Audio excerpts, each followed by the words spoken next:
좀 쉽지가 않습니다. 이 정의를 누가 정의를 행하는 거냐? 지금 우리가 읽은 개역성경, 우리가 보고 있는 개역성경에 의하면 의인이죠. 의인이 정의를 행하는 것이 그 의인 스스로에게는 기쁨이다, 즐거움이다. 이제 이렇게 번역을 하고 있는데 새번역 성경은 좀 다르게 번역합니다. 새번역 성경은 정의가 실현되는 것. 이거는 자기가 하는 게 아니라 정의가 이 땅에 실현이 되는 겁니다. 그렇게 되면 의인은 기뻐하고 악인은 절망한다. 그러니까 이 새번역 성경에 의하면 주어가 제3자죠. 누군가가 정의를 실현하는 거예요. 혹은 이 사회 전체가 정의를 실현하는 거죠. 자, 그러면 이게 도대체 주어가 의인이 정의를 행하는 게 맞냐, 아니면 제3자 혹은 사회 전체가 정의를 실현하는 게 맞냐? 제가 여러 번 말씀드렸지만 그 성경 번역이 비슷한 것이 우리나라의 개역 성경과 영어의 킹 제임스 버전이 굉장히 비슷한 성경 번역을 가지고 있고, 우리나라의 새번역 성경은 영어의 NIV 성경과 상당히 비슷할 때가 많이 있습니다. 오늘도 마찬가지로 이 본문도 그 킹 제임스 버전을 보면 개역 성경처럼 번역을 했어요. It is a joy for the just to do justice. 그러니까 의인이 정의를 행하는 것이 그에게 기쁨이다. 이렇게 이제 킹 제임스 버전은 개역 성경처럼 번역이 되어 있고, NIV는 역시 새번역 성경과 늘 거의 항상 비슷합니다. NIV는 when justice is done, justice가 정의가 이 땅에 실현될 때, 그러니까 제3자가 혹은 사회 전체가 정의를 실현하는 거죠. 그러면 저는 어떤 번역을 더 옳다고 보느냐? 뭐 둘 다 사실 굉장히 일리가 있습니다만, 저는 이 경우에는 킹 제임스 버전과 개역 성경이 조금 더 원문에 가깝지 않는가 그런 생각이 듭니다. 그러니까 의인이 정의를 행하는 거예요. 의인이. 자, 그럼 우리가 어떤 교훈을 얻을 수 있냐면, 사실 정의를 행하는 것은 굉장히 고난의 길이죠. 어떻게 정의를 행하는 게 이렇게 쉽게 되겠습니까? 정의를 행한다는 건 참 고난의 길인데, 근데 성경은 정의를 행하는 것이 의인에게 즐거움이 된다 그랬어요. 그럼 고난의 길인데 어떻게 즐거움이 되느냐? 이건 우리가 마태복음에서 본 구절과 같습니다. 마태복음의 11장에 보면 그 유명한 구절이죠. 수고하고 무거운 짐진 자들아 다 내게로 오라. 내가 너희를 쉬게 할 거다. 나는, 예수님은 마음이 온유하고 겸손하니 나의 멍에를 메고 내게 배우라. 자, 무거운 짐을 짐진 사람들이 다 내려놓고, 니네 짐 다 내려놔. 짐 다 내려놓고 그냥 놀아가 아니라 뭡니까? 짐을 내려놓고 멍에를 메라죠. 짐은 뭡니까? 짐은 사람이 지는 거고 멍에는 동물이 지는 겁니다. 동물도 그냥 조그만 동물이 지는 게 아니라 정말 농사를 짓기 위해서 소들, 엄청난 그 덩치의 소가 등에 짊어지는 게 멍에죠. 짐은 사람이 짊어지는 겁니다. 자, 그러면 무거운 짐을 내려놓고 그 소들이나 짊어지는 멍에를 메라는 것은 더 고생하라는 얘기거든요. 더 고생. 그런데 나의 멍에를 메고 내게 배우라 라고 하는데, 그러면 너희가 쉼을 얻을 건데, 왜냐? 내 멍에는 쉽고 내 짐은 가볍다. 이건 뭘 의미하겠습니까? 사실 하나님의 일이 쉽습니까? 하나님의 짐이 가볍습니까? 아니잖아요. 하나님의 일을 한다는 건 정말 멍에를 짊어지는 것처럼 어려운 일이에요. 제3자가 볼 때는 미련한 일이에요. 야, 어떻게 저 미련한 인간은 짐을 내려놓고 멍에를 지냐? 저거는 정말 미련하다. 제3자가 보면 그렇게 얘기하겠죠. 근데 왜 그러냐? 여기 제가 지금 밑줄 친 구절, 마음이 쉼을 얻는 거예요. 성령의 함께 하심으로 아무리 힘든 일을 해도 내 마음이 쉼을 얻는 거예요. 무거운 짐을 내려놓고 더 무거운 멍에를 얹었는데 쉼을 얻는 거예요. 왜? 하나님이 함께 해주시니까. 그 하나님의 일을 하는 기쁨이 바로 이겁니다. 하나님의 일을 하면 그냥 가만히 있는 것보다 힘들죠. 교회 안 다니는 사람이 더 힘들겠습니까? 교회 다니는 사람이 힘들겠습니까? 교회 다니는 사람은 일요일날, 주일날 놀러도 못 가고 주일 예배 와서 뭐 열심히 봉사하고 헌신하고 뭐 주일만 합니까? 일주일 내내 뭐 요즘이야 코로나 때문에 못 그러지만 옛날엔 정말 일주일 내내 교회 와서 봉사하고 얼마나 멍에를 짊어지고 멍에를. 세상 일도 힘든데 거기다가 플러스 멍에까지 하는. 그런데 마음이 쉼을 얻는 거죠. 와, 멍에를 짊어졌는데 가벼운 거예요. 왜? 마음이 가벼우면 가벼운 겁니다. 마음이 가벼우면.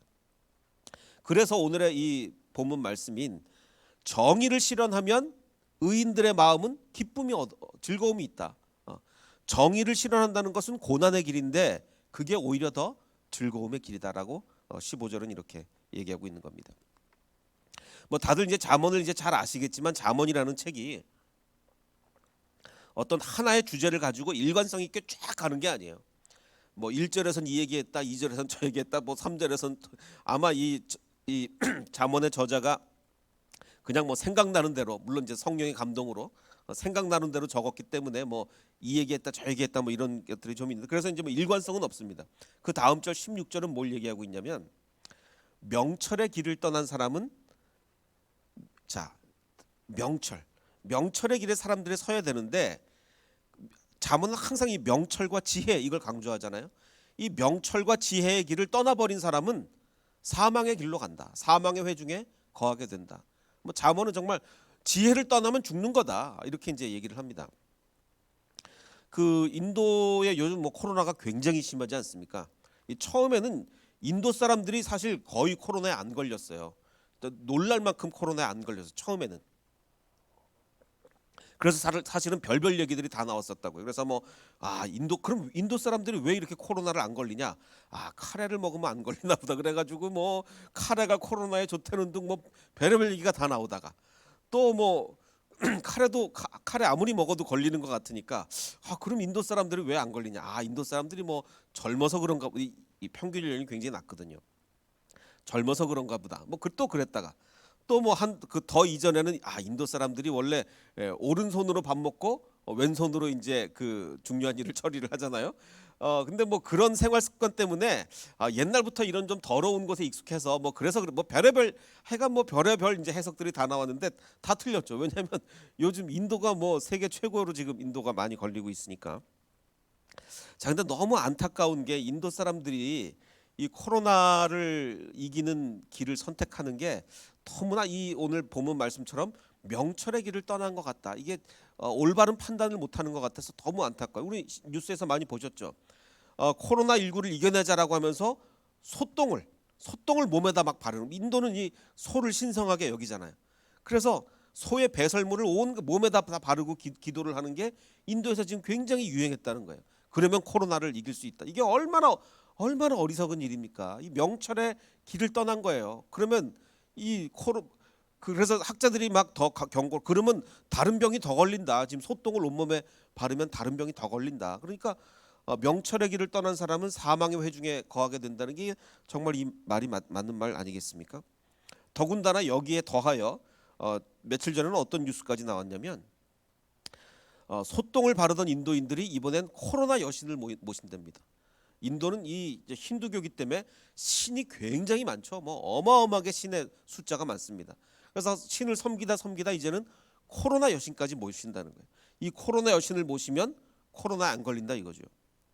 그래서 이제 신문 기사에 의하면 이렇습니다. 이 사찰 당국 관계자는 과거에 뭐 천연두나 수두 이런 전염병이 유행할 때도 우리 인도인들은 질병 퇴치를 바라며 신을 숭배하기 위해 이 비슷한 사찰을 가졌다. 그래서 뭐 별의별 신들을 다 섬겼다 옛날에도. 그래서 지금은 코로나19의 영향을 줄이기 위해서 매일 코로나 여신에게 기도를 하고, 이게 얼마나 명철에서 떠나고 지혜가 없는 판단이겠습니까? 이어서 그는 코로나 여신이 사람들을 코로나19로부터 보호해 주리라고 믿는다. 이 세상 돌아가는 거를 좀 설사 이 하나님의 복음을 모르더라도 이 세상 돌아가는 이치를 정말 지혜롭게 생각만 했다면 이런 어리석은 판단을 안 할 텐데 정말 이 지혜가 없어서 이렇게 된다는 그런 안타까움이 있습니다. 이게 뭐 근데 인도뿐이겠습니까? 아니죠. 그 인도네시아를 보면 인도네시아에 이런 게 굉장히 유행한다고 합니다. 철길에 사람들이 막 누워 있는 거예요. 이 철길에 굉장히 위험하죠. 막 열차가 이렇게 다니는데 몇 시간씩 이렇게 누워 있는 거예요. 그럼 이 사람들이 왜 누워 있느냐? 가만 누워 있는 게 아니라 이제 손 발을 막 이렇게 벌벌 떨면서 이렇게 누워 있다고 합니다. 왜냐하면 이들은 철로 위에 누워서 손과 발을 떨면 몸에 전기가 통하면서 여러 병을 고칠 수 있다라는 생각에서 이렇게 누워 있는 거예요. 그래서 신문 기사에 의하면 13년간 당뇨를 앓고 있다는 이 인도의 한 사람이 이렇게 얘기합니다. 내가 이야기를 들었는데 어떤 얘기를 들었느냐?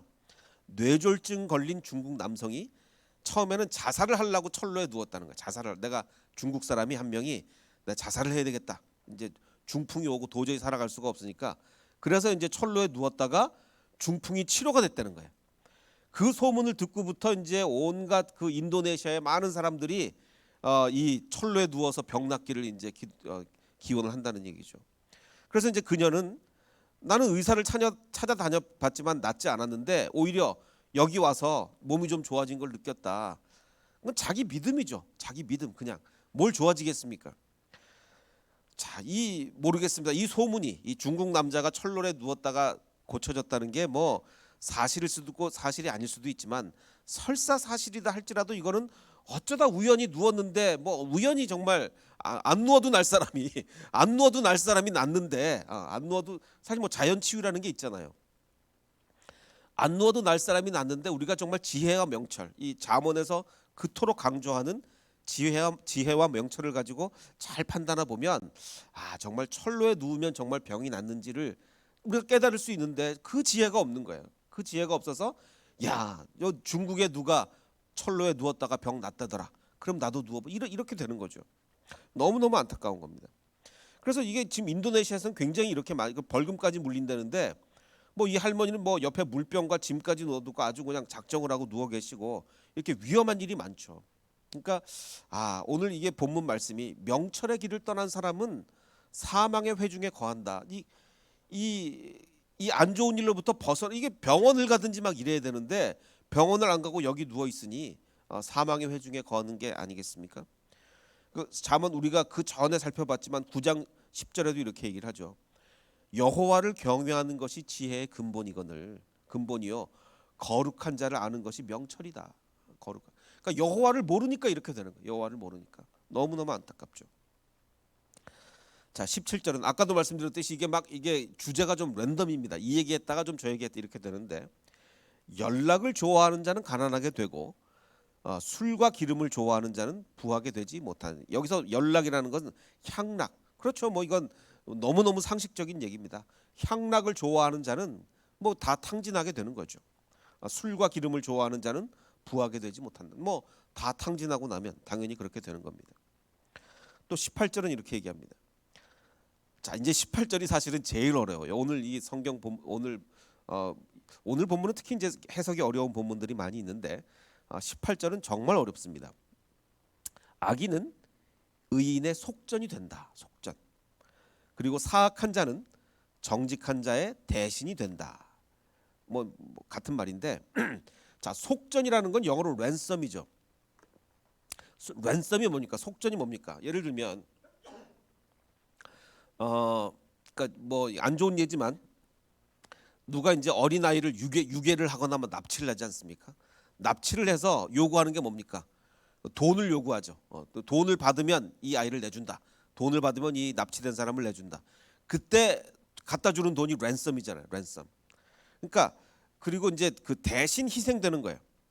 그래서 예수님이 우리의 속전이 되신다. 이게 무슨 얘기냐? 디모데전서에 보면 예수님이 모든 사람을 위하여 자기를 대속물 대신 예수님이 희생하시고 우리를 살려주시는 거예요.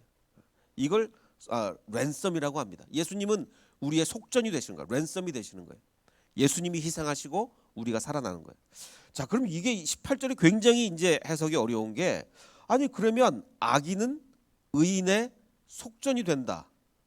거꾸로 돼야 되는 게 아니냐. 의인이 악인의 속전이 되고 이래야 되는 건데 예수님이 속전이 되시는 건데 어떻게 악한 사람이 의인을 위해 세상에 악한 사람이 의인 위해서 희생하는 거 봤냐?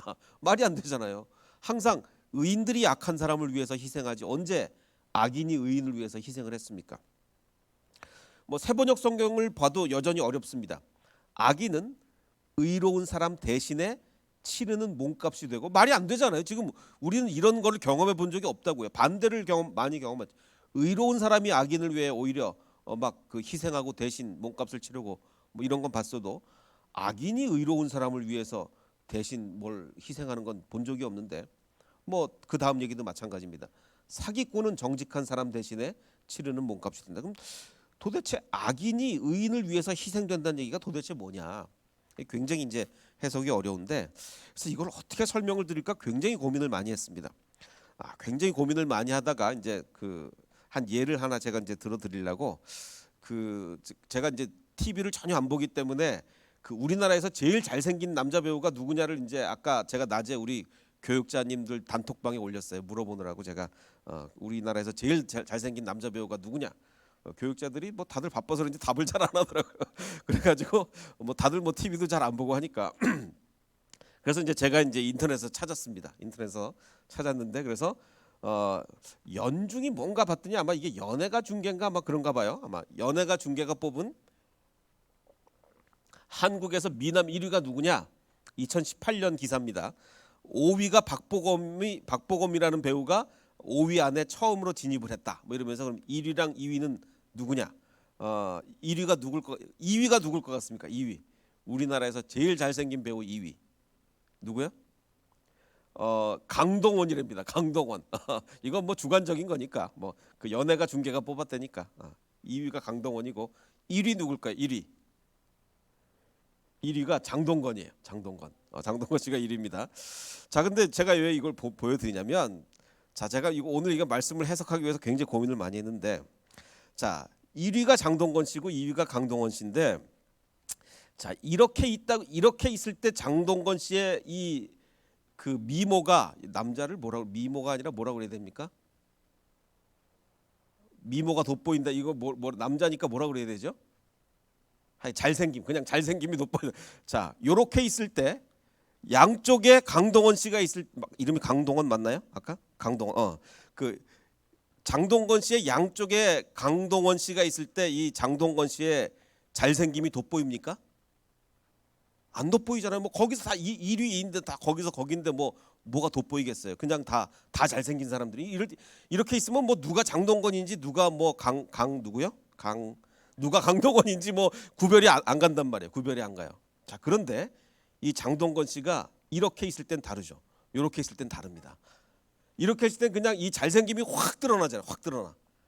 그러면 양옆에 있는 저는 뭐가 되냐면 장동건을 위해서 희생되는 사람이 되는 거예요. 그렇잖아요. 우리 누구 사진 찍을 때도 누구를 위해서 희생하려면 얼굴 크게 앞으로 딱 내밀기도 하고 뭐 그런 거예요. 자, 이게 왜 오늘 말씀의 해석이 되느냐면, 악인은 의인 대신에 의인을 위해서 악인이 희생된다. 이게 무슨 얘기냐면, 나중에 심판의 때가 오면 악인과 지금 의인들이 섞여 있잖아요. 섞여 있는데 악한 자들로 인해서 의로운 자들의 의로움이 더 돋보이는 겁니다. 이제 이해가 가시겠습니까? 만약에 전부 다 의인이어봐요. 다 의인이야. 그럼 뭐 의인들이 뭐가 돋보이겠어요? 근데 악한 자와 의인이 섞여 있으면 그 악한 사람이 사실은 더 많죠. 그 악한 중에 의인이 딱 있으면 얼마나 돋보이겠습니까? 그 의인이.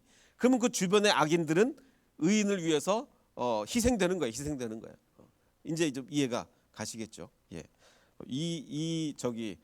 성경 해석을 위해서 제가 좀 희생을 했습니다. 자, 이게 이제 18절의 말씀이고 19절의 말씀은 뭐냐면, 다투며 성내는 여인과 함께 사는 것보다 광야에서 사는 게 낫다. 광야. 뭐 이거 체험해 보셨습니까? 저는 뭐 별로 체험해 보지 않아서 잘 모르겠는데, 또 우리 교육자들 다 이제 훌륭한 분들하고 결혼을 하셔가지고 근데 이거는 그 19절 말씀인데 똑같은 21장에 그냥 9절에도 비슷한 얘기가 있었죠. 다투는 여인과 함께 큰 집에 사는 것보다 움막에서 사는 것이 나으니라. 이 진리입니다. 근데 이것은 꼭 이게 성경이 워낙 옛날에 기록이 돼서 그렇지, 만약에 이걸 요즘 기록을 했으면 뭐 반대로도 기록을 했겠죠. 다투며 성내는 남자와 함께 사는 것보다 광야에서 사는 게 낫다. 뭐 이렇게 하는 거 뭐 당연히 그렇게 기록하지 않았겠습니까? 근데 이 광야라는 걸 너무 쉽게 생각하면 안 돼요. 광야. 뭐 광야에서 살지 뭐. 제가 그 창세기 강의할 때도 보여드렸지만, 물론 이스라엘에도 광야마다 좀 더 힘든 데가 있고 좀 덜 힘든 데가 있습니다만, 그 네게부 같은 경우는 어떻다 그랬습니까? 거의 뭐 화성 같아요. 화성. 그래서 화성에서 그걸 연습하느라고 네게부 사막에서 연습하고 막 이런다고 제가 말씀드리지 않았습니까? 그래서 이 광야에서 사는 게 정말 힘든 일인데, 얼마나 이게 그 비교가 되냐면, 다투며 성내는 여인과 함께 사는 것보다 차라리 광야에서 내가 사는 게 낫다. 이렇게 이야기할 정도로 이렇게 차이가 있는 거죠. 자, 이건 나중에 또 잠깐 말씀을 드리고 23절을 보면 그렇습니다. 아까도 말씀드렸듯이 주제가 랜덤이에요. 자, 입과 혀를 지키는 자는 자기의 영혼을 환난에서 보전한다. 잠언의 가장 중요한 주제 중에 하나는 말 조심해라. 말 조심해라. 특히 그 중에서도 조심하는 것 중에서도 말을 안 하는 게 하여간 최고다. 말을 뭐 조심하는 것도 좋겠지만 최고는 말을 적게 하는 거다. 그래서 입과 혀를 지키는 자는 자신의 영혼을 환난에서 보전한다. 그래서 잠언은 말을 아끼는 것을 강조하는데 17장에 나온 걸 다시 한번 좀 기억을 더듬어 보면 17장 27절에 말을 아끼는 자는 지식이 있고 성품이 냉철한 자는 명철하다. 오히려 지식이 있는 자는 말을 많이 하는 게 아니라 말을 아끼는 자다. 28절에도 설사 미련한 자라도 말을 안 하고 잠잠하면 지혜로운 자처럼 보인다. 그렇죠. 뭐 가만히 있으면 중간이나 간다 그 얘기인데 그의 입술을 닫으면 슬기로운 자로 여겨. 이렇게 잠언은 거듭거듭 말을 적게 해라. 이렇게 이제 얘기를 하고 있습니다. 자, 그다음에 25절도 해석이 어렵습니다. 오늘 참 해석 어려운 구절이 많아요. 자, 게으른 자의 욕망이 자기를 죽이나니 이는 자기의 손으로 손으로 일하기를 싫어함이니라. 자, 근데 게으른 자는 욕망이 많은 사람입니까? 욕망이 적은 사람입니까? 어떻게 생각하세요? 게으른 자는 욕망이 많습니까? 욕망이 적습니까? 욕망이 많으면 부지런해지죠. 왜냐하면 그 욕망을 채우려 봐요.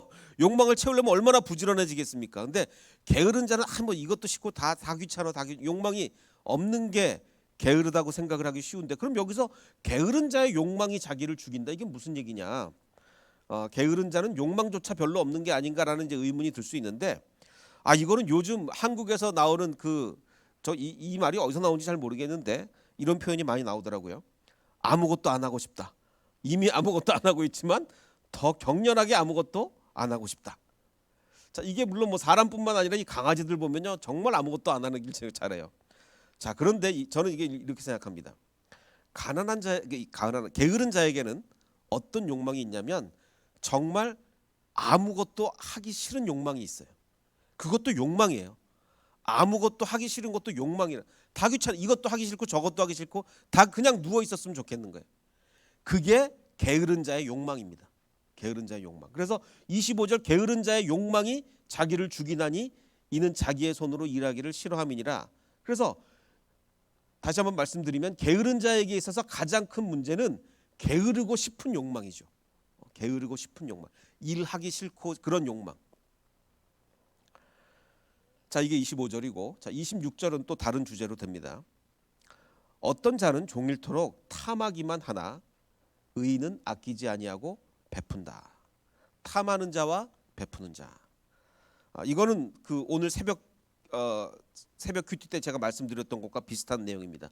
악인의 마음은 남의 재앙을 원하나니 그 이웃도 그 앞에서 은혜를 입지 못한다. 즉 가까운 이웃에게도 은혜를 베풀지 못한다. 악한 사람의 마음은 어떻습니까? 남 잘 되는 꼴을 못 보는 거죠. 남 잘 되면 정말 배 아프고 정말 남이 안 되기를 바라고, 남이 너무너무 잘 됐다 그러면 막 괜히 내 뱃속이 뒤틀리고. 예. 근데 그런 사람은 가까운 이웃에게도 은혜를 베풀지 않습니다. 이거는 악인이에요. 근데 선인은 어떻습니까? 선인은 정말 남이 진짜로 잘 되기를 바라는 마음을 가지는 사람이 선인인 거예요. 그래서 여러분 내 주변을 잘 보지. 정말 저는 사람을 그래서 판단할 때 남이 잘 되는 걸 진심으로 바라는 사람은 진짜 선인입니다. 정말 남이 잘 되는 걸 진심으로 바라는 사람, 그런 사람이 돼야 되게. 그래서 지금 제일 위에 있는 21장 26절에 어떤 자는 종일토록 탐하기만 하나 의인은 아끼지 않고 베푸는 사람. 정말 베푸는 사람들은 남을 잘 되기를 정말 바라는 사람이죠. 자, 30절은 이렇게 얘기합니다. 지혜로도 못하고 명철로도 못하고 모략으로도 하나님은 우리가 당해낼 수 없다. 그건 당연하죠. 어떻게 하나님을 이기겠습니까? 우리의 지혜가 하나님을 이기겠습니까? 우리의 명철이 이기겠습니까? 우리의 모략으로 하나님을 이기겠습니까? 여호와를 우리는 이길 수가 없습니다. 그리고 31절 사울 나를 위하여 마병을 우리가 싸울 준비를 전쟁 준비를 하지만 이기는 것은 여호와한테 있다. 그럼 30절과 31절 두 개는 뭐래? 처음에 30절은 하나님과의 싸움에서 우리는 절대로 이길 수 없고 인간끼리의 싸움에서 누가 이길 것은 하나님이 결정하신다. 뭐 당연한 얘기죠. 하나님과 싸움에서 우리가 어떻게 이기겠습니까? 또 인간끼리의 싸움에서는 그 승리를 누가 결정하겠습니까? 하나님이 결정하시는 거죠. 자, 그래서 오늘 말씀의 결론은 이렇습니다. 이 잠언이 워낙 뭐 주제를 절마다 이 얘기했다 저 얘기했다 이렇게 많이 하기 때문에 뭐 주제를 좀 하나만 좀 정해 보면 저는 오늘의 주제를 이렇게 잡고 싶습니다. 나의 즐거움은 뭔가? 나의 즐거움은 뭔가? 아까 15절 제일 처음에 말씀드렸듯이 정의를 행하는 것이 의인에게는 즐거움이요 죄인에게는 패망이다. 내가 의로운 일을 하면 힘들죠. 힘든데 기쁜 거예요. 힘든데 즐거운 거예요. 정의를 행하는 것은 결코 쉽게 되지 않습니다. 그런데 정의를 행하는 것이 의인에게는 즐거움이다. 그럼 내가 의인인가 죄인인가를 판단하는 여러 가지 판단 방법이 여러 가지 있을 텐데 내가 의인인가 죄인인가 판단하기 위해서는 정의를 행할 때 힘들더라도 정의를 행할 때 내 마음속에 기쁨이 있으면 나는 의인이 되는 거예요. 정말 그런데 정의를 행하는 것이 이거 나 망하는 것 같다. 이거 내가 저런 가난한 사람들을 위해서 내가 왜 희생해? 그건 내 망하는 거지. 이러면 죄인이 되는 거예요. 그래서 나의 즐거움, 나는 과연 무슨 일에 즐거워하느냐? 무슨 일에? 내가 즐거워하는 일이 무엇인가가 내가 의인이냐 죄인이냐를 결정하는 겁니다. 자, 또 하나 아까 말씀드렸듯이 다투는 여인과 함께 큰 집에 사는 것보다 움막에 사는 것이 나으니라. 또 다투며 성내는 여인과 함께 사는 것보다 광야에서 사는 것이 나으니라. 이건 우리에게 뭘 얘기해 주는 거죠? 재물이 많은 것보다 얼마나 화목하게 사는 것이 더 그러니까 오늘의 핵심은 나의 즐거움은 뭔가?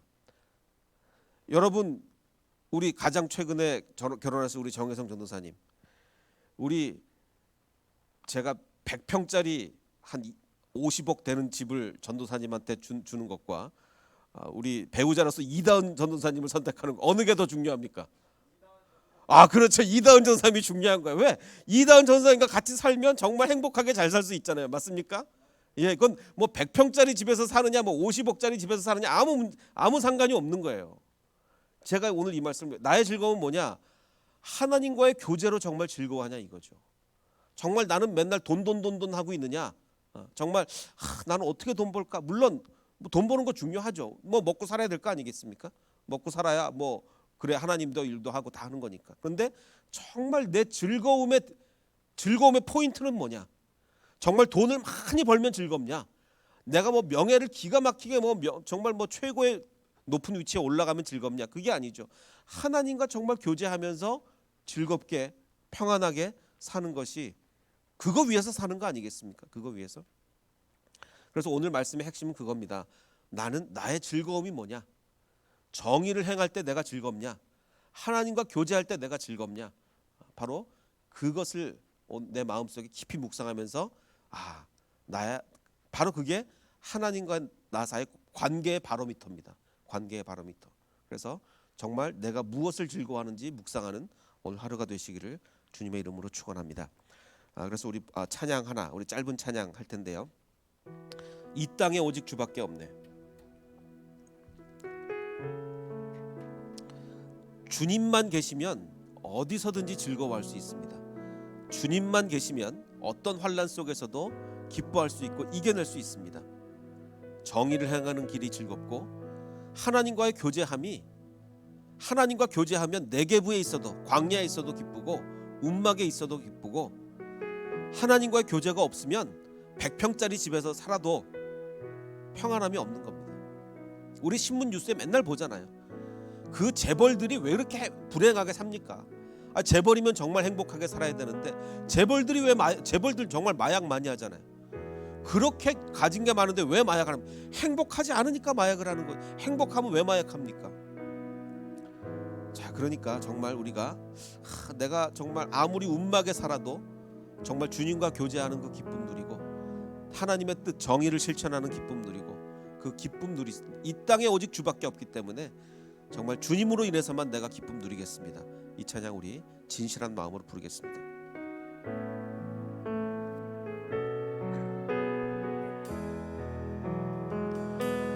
이 땅에 오직 주밖에 없네. 그 무엇도 나를 채울 수 없네. 주님의 평안 내 안에 있네.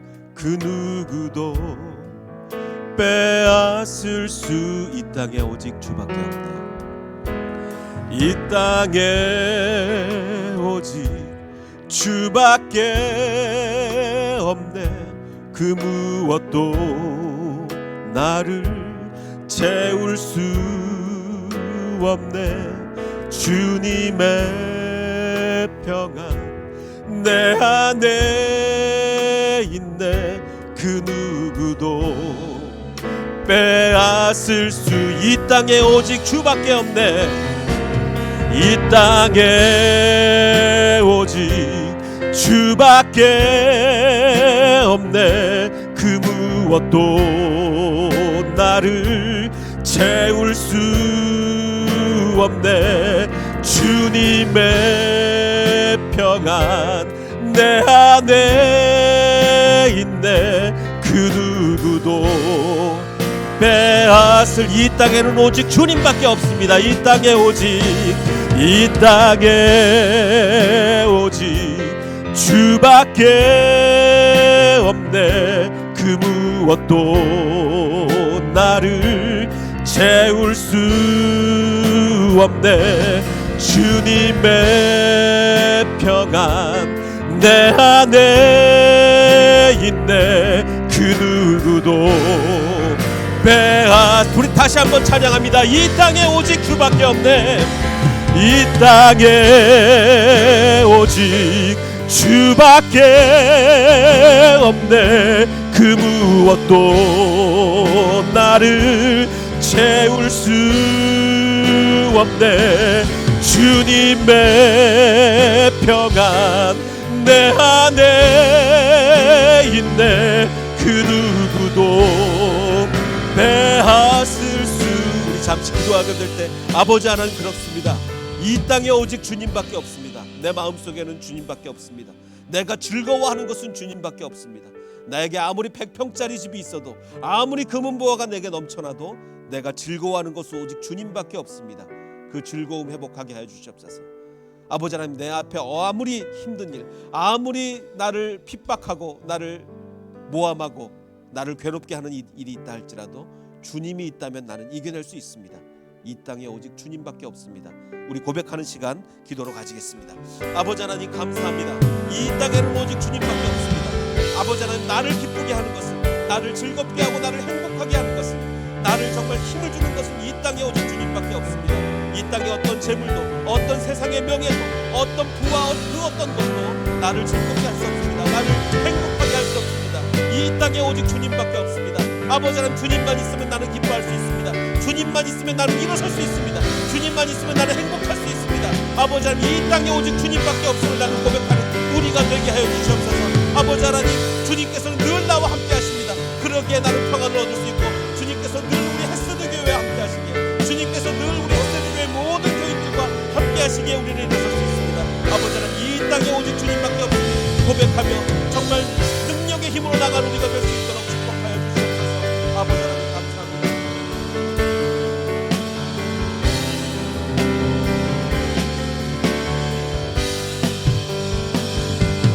이 땅에 오직 주밖에 없네.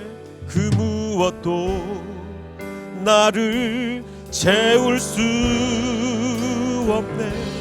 주님의 평안 내 안에 있네.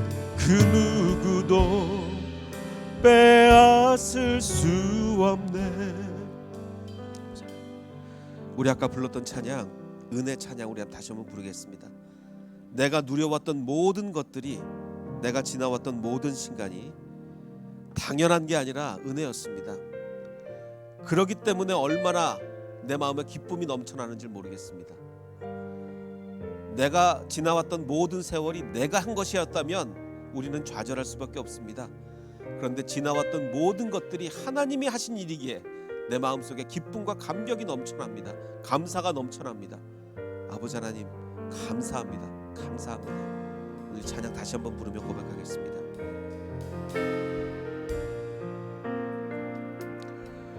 내가 누려왔던 모든 것들이,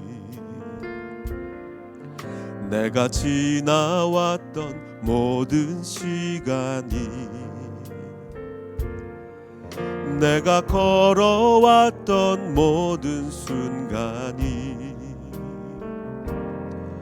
당연한 것 아니라 은혜였소. 아침 해가 뜨고 저녁에 노을, 봄의 꽃향기와 가을의 열매, 변하는 계절의 모든 순간이 당연한 것 아니라 은혜였소. 모든 것이 은혜,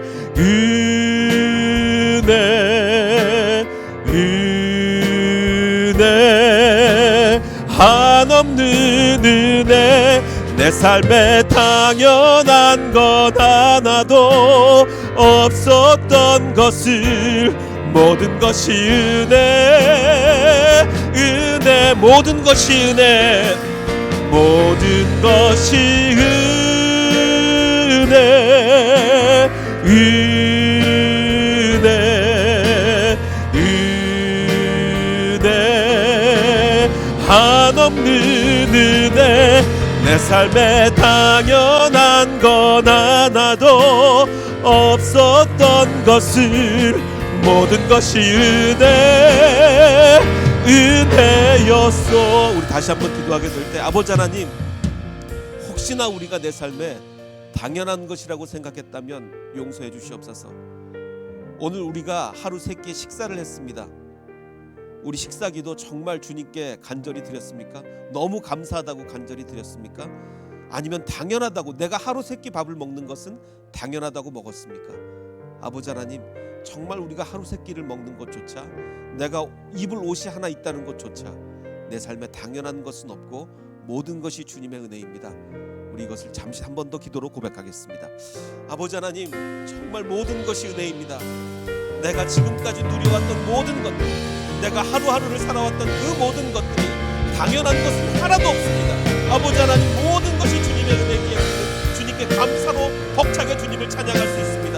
아버지 하나님, 내가 이 땅에서 태어나 사는 것조차 은혜고, 내가 복음을 전할 수 있는 것, 내가 오늘 예배 드릴 수 있는 것조차 주님의 은혜입니다. 아버지 하나님, 그 모든 것을 주님의 은혜인데 내가 왜 감사하지 않겠습니까? 내가 왜 불안에 떨면서 생활합니까? 내가 왜 힘들어합니까? 내가 왜 좌절합니까? 아버지 하나님, 모든 것이 주님의 은혜입니다. 아버지 하나님, 내가 지금 살아있지 않습니까? 내가 주님을 찬양하지 않습니까? 아버지 하나님, 내 삶에 이 찬양과 기도의 능력이 회복될 수 있도록 하시고, 우리 햇새교회 모든 성도들의 삶에 은혜와 기쁨이 충만할 수 있도록 주님 축복하여 주시옵소서. 모든 것이 은혜입니다. 아버지, 이 땅에 태어나서 사는 것조차 주님의 은혜입니다. 내가 오늘 지금 예배하는 것조차 주님의 은혜입니다. 아버지 하나님, 감사합니다. 감사합니다. 아버지 하나님, 이제 내가 기쁘게 살겠습니다. 이제 내가 감사하며 살겠습니다. 아버지 하나님, 우리를 축복하여 주시고 우리와 함께하여 주시옵소서.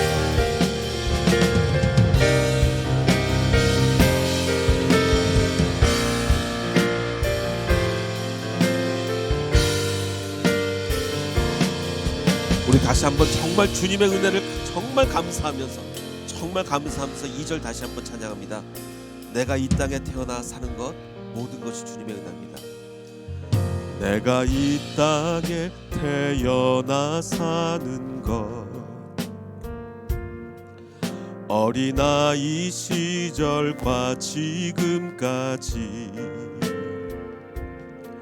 숨을 쉬며 살며 꿈을 꾸는 삶, 당연한 것 아니라 은혜였소. 내가 하나님의 자녀로, 내가 하나님의 자녀로 살며 오늘 찬양하고 예배하는 삶, 복음을 전할 수 있는 축복이 당연한 것 아니라 은혜. 모든 것이 은혜, 모든 것이 은혜, 은혜,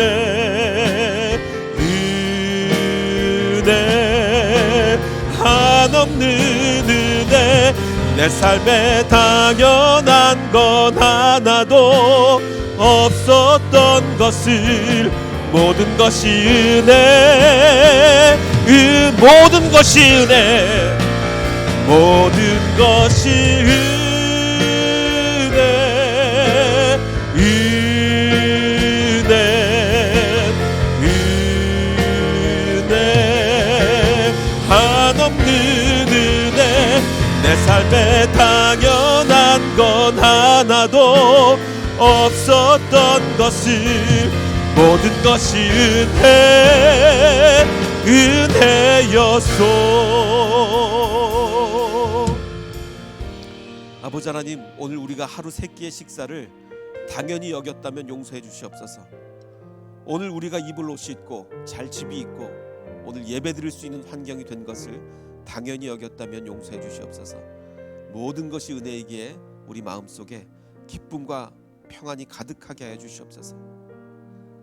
다투며 사는 것이, 다투며 대궐에 사는 것이 움막에 사는 것만 못하다고 했습니다.